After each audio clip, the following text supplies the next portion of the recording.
Sciatica માટે કમરના દુખાવા હોય, બરાબર, ઘૂંટણના દુખાવા હોય, પીંડીઓના દુખાવા હોય, પગની પાનીઓમાં દુખાવા હોય, બધા માટે 24 કલાકમાં સૂવો ત્યારે અને જાગો ત્યારે જેટલી વાર થાય એટલી વાર આવી રીતે પગ હલાવવાના છે. બીજી કસરત, આવી રીતે પગ હલાવવાના છે, નીચેથી હલવાનું નથી કે. ત્રીજી કસરત, શ્વાસ રોકી અને જેટલું ઊંચું થવાય એટલું ઊંચું થવાનું. ચોથી કસરત, આ ઘૂંટણ અહીંયા અડાડવાનો, આ પગે આ ભાગ આખો ખેંચાવો જોઈએ. 2 છે, બરાબર. એ 20 વાર બધી કરવાની છે. આપણે સ્પીડથી કરી. આ પવન મુક્ત છે.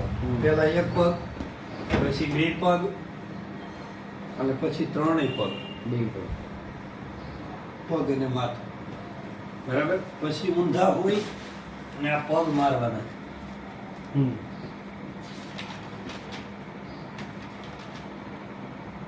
હાર મારો તોય હાલે, બરાબર. વારા ફરતી મારો તોય હાલે, બરાબર. પછી હાથની કસરત, શ્વાસ અંદર ભરી ઉપર, શ્વાસ છોડી નીચે, શ્વાસ ભરી ઉપર, શ્વાસ છોડી નીચે, સીધું ખેંચાણ કરવાનું છે. શ્વાસ ભરી ઉપર, શ્વાસ છોડી નીચે. પછી આ ફ્રોઝન શોલ્ડર માટે. પછી ફ્રી બેઠા હોય ત્યારે આ 50 વાર. જય શ્રી કૃષ્ણ. જય શ્રી